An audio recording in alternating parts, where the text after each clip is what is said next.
मोहतरम हजरात, जैसा कि हम पहले भी बता चुके कि हमारे जो बहुत ही दूर से यानी उम्मुल मदारिस दारुल उलूम देवबंद से जो चलकर यहाँ पर तशरीफ लाए हैं, उनकी वापसी भी है। अभी ही 10, साढ़े 10, 11 बजे उनकी ट्रेन है, तो वो आए हैं, बहुत ही कम टाइम है। अभी हमारे शायर जो है बहुत ही अच्छे अंदाज में आपके सामने पढ़ रहे थे, आपको मज़ा भी आ रहा था और हमको भी बहुत मज़ा आ रहा था और हम बोल भी रहे थे, लेकिन चूंकि हमारे शायर साहब पीछे देखते नहीं थे, इस वजह से हमारी आवाज़ दबी रहती थी और इनकी आवाज़ बहुत ही भड़कदार होती है, आवाज़ होती है तो हमारी आवाज़ सुनाई नहीं पड़ती, वरना मैं हर बार बोल रहा था।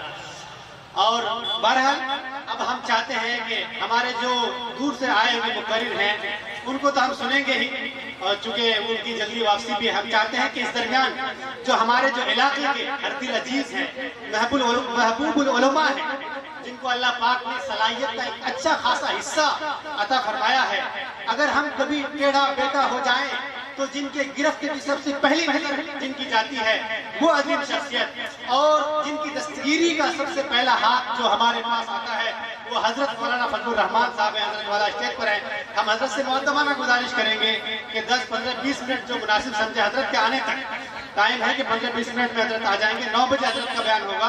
हजरत के आने से पहले तक जितना टाइम है हम हजरत को सुनना चाहते हैं कि अपने कीमती नसीहतों से और अपने नासियाने कलिमात से हमारे जो है कुलूब को मुजल्ला फरमाए। बिस्मिल्लाहिर्रहमानिर्रहीम। अल-यौम अकमलतु लकुम दीनकुम व अतममतु अलैकुम निअमती व रज़ीतु लकुम अल-इस्लाम दीना। আল্লাহ তাআলার বিরাট দয়াময়া আমাদের সৌভাগ্যের বিষয়। কেউ স্বপ্নে এটা কল্পনা করেনি যে আমরা এই জায়গায় অবস্থান করব, এখানে কোরআন হাদিসের কথা হবে। একমাত্র এটা আল্লাহর দান। তারপরে পরে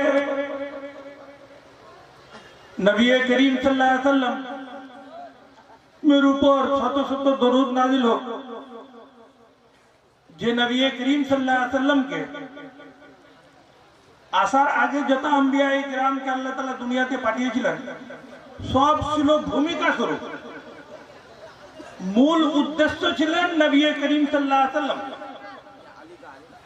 এই জন্য নবী করিম সাল্লাল্লাহু আলাইহি ওয়াসাল্লামকে সৈয়দুল আম্বিয়া বলা হয়, খাতেমুল আম্বিয়া বলা হয়, ইমামুল আম্বিয়া বলা হয়, সর্বশেষে কিন্তু ইনি সরদার, ইনি ইমাম, ইনি খাতম।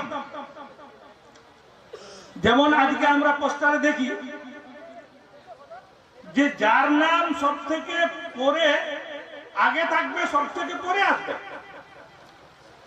ঠিক তেমনি নবী করিম সাল্লাল্লাহু আলাইহি ওয়াসাল্লাম সব থেকে আগে, কিন্তু উনাকে আল্লাহ তাআলা দুনিয়াতে পাঠালেন সবশেষে। যাক ভাই ও বুজুর্গ দোস্ত, এই যে ইলমে দ্বীন, সময় নেই যে বিস্তারিত বলা যাবে। এই ইলমে দ্বীন টিকে থাকবে এই প্রতিষ্ঠানগুলোর উপর। যতদিন এই প্রতিষ্ঠানগুলোকে আমরা টিকিয়ে রাখবো ইলমে দ্বীন টিকে থাকবে, আমাদের মধ্যে ঈমান ইসলাম টিকে থাকবে। আর যখনই এটা শেষ হয়ে যাবে এর ভ্রুক্ষেপ আমরা শেষ করে দেব, সাহায্য সহযোগিতা শেষ করে দেব, ঈমানও থাকবে না, দ্বীনও থাকবে না, ইসলামও থাকবে না। ছোট ঘটনা, নবী করিম সাল্লাল্লাহু আলাইহি ওয়াসাল্লাম যখন দুনিয়াতে এসেছিলেন এবং ওহী নাযিল হলো, সাহাবায়ে কেরামকে ওই কোরআন হাদিস শিখালেন এবং নবী করিম সাল্লাল্লাহু আলাইহি ওয়াসাল্লাম যখন দুনিয়া থেকে গেলেন, কোরআন সুরক্ষিত বই রূপে ছিল না, হাদিস তো ছিলই না। নবী করিম সাল্লাল্লাহু আলাইহি ওয়াসাল্লাম যাওয়ার পরে হযরত আবু বকর সিদ্দিক রাদিয়াল্লাহু তাআলা আনহু খলিফা হলেন। মুসলিমা কাদ্দাব নামী এক ব্যক্তি নিজের নবী হওয়ার দাবি করল, তার মান্যওয়ালা কিছু হয়ে গেল। তাদের বিরুদ্ধে একটা জিহাদের জন্য সাহাবায়ে কেরামকে তৈরি করে আবু বকর সিদ্দিক রাদিয়াল্লাহু তাআলা আনহু পাঠালেন। তাকে বলা হয় জঙ্গে ইয়ামামা। ইয়ামামায় যুদ্ধ হলো, মুসাইলামা কাযযাব তার মাননেওয়ালাকে হত্যা করা হলো, শেষ করা হলো। এবং ওই যুদ্ধে জিহাদে 1200 সাহাবায়ে কেরাম শহীদ হয়েছিলেন। সে সময় তার মধ্যে 700 খালি ছিলেন হাফিজ আর কুররা।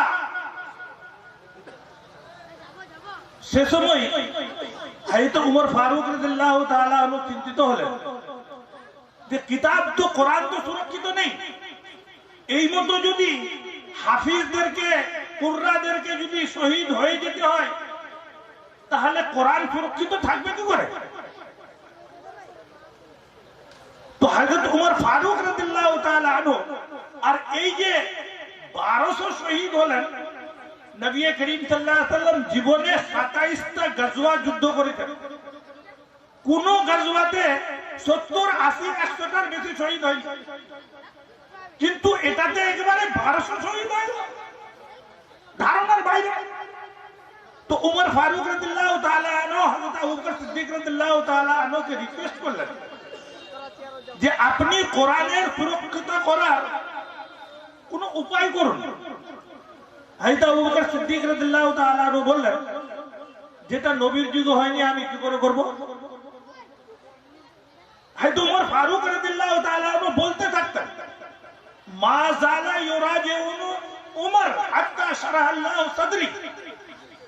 উমর বারবার বলতে থাকার কারণে আল্লাহ তাআলা আমার অন্তরে ওই জিনিসটা ঢেলে দিল যেটাকে ওমর বুঝেছিলেন। উনি হযরত যায়েদ ইবনে সাবিত রাদিয়াল্লাহু তাআলা আনহুকে বললেন, উনি পুস্তক রূপে কিতাব তৈরি করলেন যেটাকে বলা হয় কোরআন। এই কোরআনের 3টা নাম, কোরআনুল মাজিদ কোরআন, আর একটা নাম হলো কালামে পাক, একটা হলো কোরআন শরীফ, একটা হলো কিতাবে মুবিন। আলিফ লাম মিম যালিকাল কিতাব লা রাইবা ফি। আল্লাহ তাআলা এখানে কিতাব ওয়ার্ডটা উচ্চারণ করেছে, অথচ কিতাব হয়নি, কিন্তু আল্লাহ তাআলা যালিকাল কিতাব, অর্থাৎ এক মত এক বাক্যে সাহাবায়ে কেরাম যে কোরআনী আয়াত হাড্ডির উপরে ছিল, কাঠের উপরে ছিল, সুরক্ষিত করে যে কোরআন তৈরি করলেন, তার বিষয়ে নবী আল্লাহ পাক আগেই শুভেচ্ছা জানিয়ে দিয়েছিল যে এরা যে কিতাব সুরক্ষিত করবে, কিতাবের রূপে করবে, পুস্তকের রূপে করবে, লা রাইবা ফি, তার মধ্যে আদৌ কোনো কিয়ামত পর্যন্ত সন্দেহ নেই। এই জন্য ইজমায়ে সাহাবা, সব সাহাবা একমত হয়ে যে কোনো শরীয়তের কাজ করেছেন, তার মধ্যে কিয়ামত পর্যন্ত কোনো সন্দেহ নেই।